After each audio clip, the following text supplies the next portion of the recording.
Halo Besters Stikes Telogorejo Semarang, kembali lagi dengan saya Ines di acara Ngobrol Santai Stikes Telogorejo.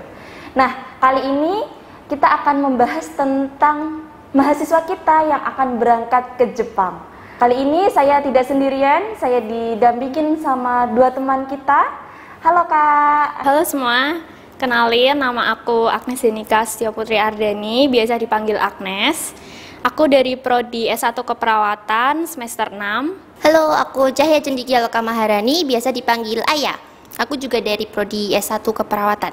Dengar-dengar nih Mbak Aya sama Mbak Agnes ini mendapatkan kesempatan lolos untuk magang ke Jepang. Nah, perasaannya gimana Mbak?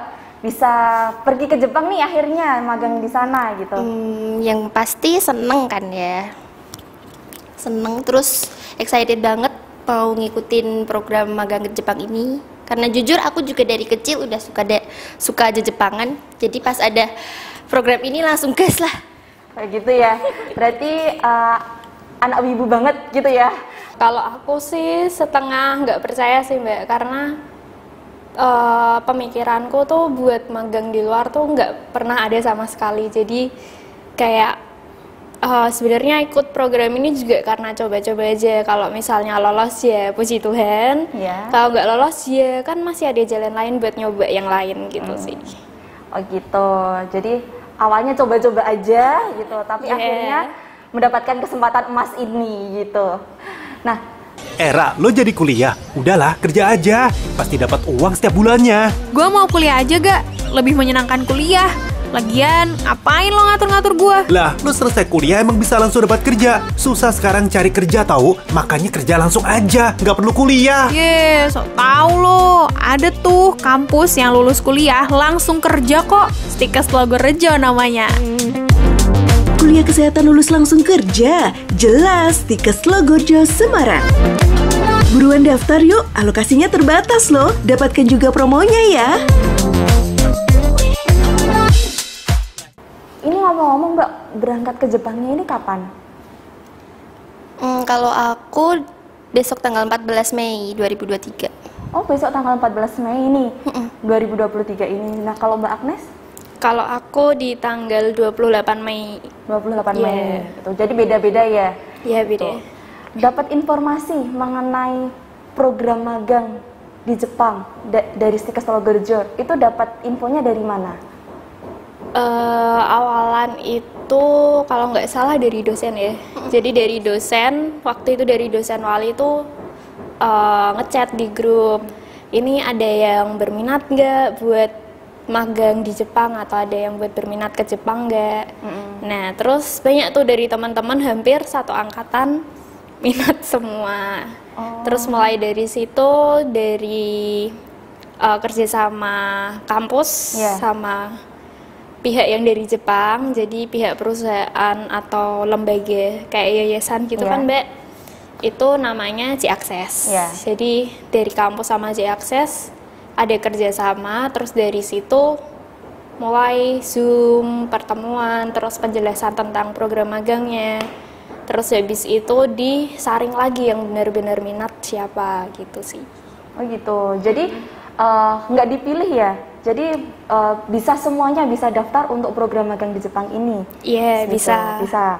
Nah, jadi bukan hanya mahasiswa yang berprestasi aja nih yang bisa daftar, yang bisa kesempatan untuk keluar negeri, tapi semuanya berkesempatan.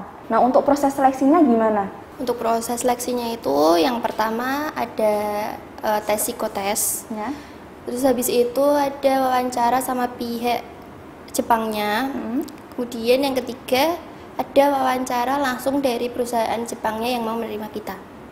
Oh gitu. Berarti ada 3 tahap ya?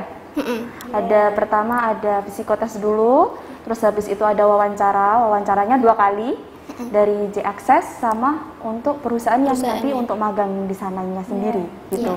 Nah, untuk pada tahap wawancara nih, mungkin teman-teman juga masih pada kepo. Nah, untuk wawancaranya sendiri, nah bahasa yang digunakan itu apa? Apakah bahasa Indonesia atau bahasa Inggris atau harus bahasa Jepang gitu?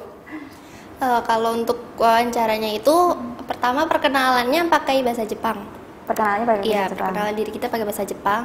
Terus untuk semuanya kita pakai bahasa Indonesia tapi ditranslate sama sensei. Oh gitu, ada pendampingnya juga. Iya, ada gitu. pendampingnya. Berarti untuk perkenalan gitu tuh menggunakan bahasa Jepang, berarti kalian harus belajar terlebih dahulu untuk bahasanya, untuk perkenalannya itu. Gitu. Ya mungkin udah lihat Ibu tadi ya, udah sering lihat film-film Jepang atau anime Jepang, jadi udah sedikit-sedikit familiar sama bahasanya gitu ya. Dia yang familiar. Oh dia yang familiar, Mbak Ayahnya ya. Persiapan apa yang udah disiapkan untuk berangkat ke Jepang nanti? Jadi buat persiapannya tuh banyak banget dari awal. Yang pasti persiapan mental. Ya. Kan kita di sana juga jauh dari temen, jauh dari orang tua, terus juga apa-apa juga harus sendiri karena pasti di sana pun walaupun tetap butuh teman pasti sibuk dengan kegiatannya masing-masing.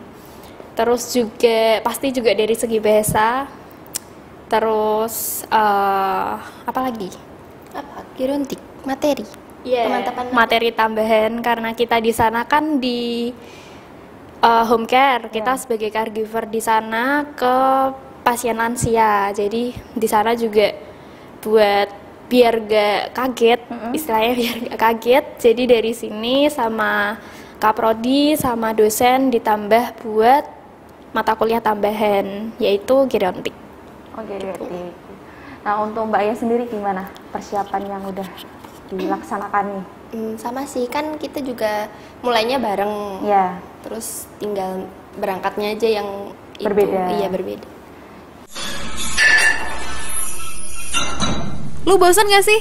Tiap minggu kegiatan kita gini-gini aja. Dari kemarin ditanyain ortu, mau kuliah di mana? Jelas bosen lah, gua juga bingung mau ambil kuliah jurusan apaan. Gimana kalau jurusan kesehatan? Kemarin aku browsing fisioterapi Stikes Logorejo. Prospeknya cerah loh. Loh, kok bisa pas gitu ya? Kemarin teman satu kelasku cerita, udah daftar di Stikes Logorejo Semarang. Selain ada rumah sakit sendiri, fasilitasnya juga lengkap. Boleh juga tuh.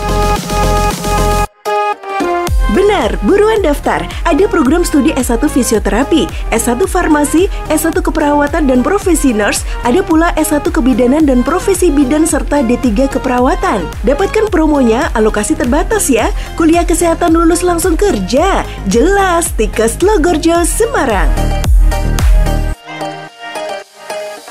Nah untuk bahasa Jepang sendiri gitu gimana? Les dulu atau gimana gitu? Iya, kita les dulu, belajar dulu tuh sekitar 6 bulanan. 6 bulanan? 6 bulanan kita belajar bahasa Jepang. Dari belajar hurufnya, belajar tata bahasanya, sampai kosakata semuanya. Oh semuanya gitu. Nah tapi sulit nggak sih Mbak untuk belajar bahasa Jepangnya sendiri tuh? Kalau dari aku nggak gitu sulit sih, cuma kayak sulitnya di sering lupaan aja. Oh sering lupaan aja. Kalau Mbak Agnes? Kalau dari aku, kan emang aku dari awal nggak punya basic atau pengetahuan tentang bahasa Jepang, budaya Jepang dan lain-lain. Karena aku lebih sukanya budaya Korea daripada Jepang. Jadi buat memahami Jepang tuh buat aku ya nggak sulit banget sih Mbak, 11-12 sama belajar bahasa Korea sebenarnya. Hampir sama juga. Iya, bedanya ya kosakatanya, terus yang paling susah di Jepang itu kanji. Kanji. Oh, kanjinya. Ya, kanjinya. Wah, itu kan bentuknya juga beda-beda. Iya. Jadi buat ngapalin kanji masih ya gitu, tapi tetap semangat ya. Tetap semangat untuk belajar bahasa Jepangnya gitu kan. Nanti kan juga di sana kan juga selain bisa magang, nanti pas hari libur kan juga bisa jalan-jalan juga nih gitu.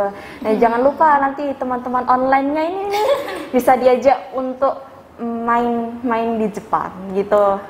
Nah, terakhir nih untuk pesan untuk teman-temannya gimana biar agar semangat untuk kuliah gitu, gimana? sebenarnya tergantung sama diri masing-masing sih.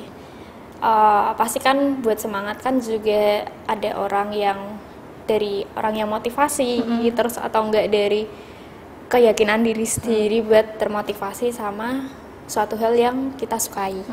Nah, jadi sebenarnya buat program ini atau program-program buat magang atau buat kuliah di luar negeri itu banyak. Dari kampus pun juga memfasilitasinya banyak, kayak yang program studi exchange di Hong Kong itu. Terus nanti katanya juga banyak program dari Aussie, terus program dari Filipina. Nah, itu kan banyak sebenarnya. Jadi tergantung sama diri sendiri sih, seberapa kita pengen ngelampaui batas yang sebenarnya. Gitu. Kalau dari aku, kalau buat kalian yang mau misal pengen mengikuti program ke luar negeri, mau ke Jepang, Filipina, Taiwan, gitu-gitu, kalian nggak perlu khawatir sama culture shocknya. Kalian bisa searching kehidupan di sana kayak gimana, orang-orangnya di sana kayak gimana. Terus yang penting tetap semangat belajar lah untuk menghadapi semuanya. Jadi untuk teman-teman yang belum kesempatan nih untuk mengikuti program magang di Jepang, itu jangan pesimis, jangan kecil hati gitu. Tetap semangat untuk semuanya karena masih ada banyak nih program-program untuk ke luar negeri. Contohnya nih ada yang student exchange, ada yang nantinya ke depan ada summer program, terus habis itu nanti mungkin ada bisa pergi ke Australia atau ke Filipina kayak gitu. Jadi untuk teman-teman tetap semangat karena untuk mengikuti program itu tidak harus dari mahasiswa yang berprestasi, gitu. Jadi untuk semuanya teman-teman bisa daftar, bisa mengikuti program ini, bisa mengikuti seleksi. Nah, itu tadi acara kegiatan ngobrol santai dengan mahasiswa yang akan berangkat ke Jepang nanti.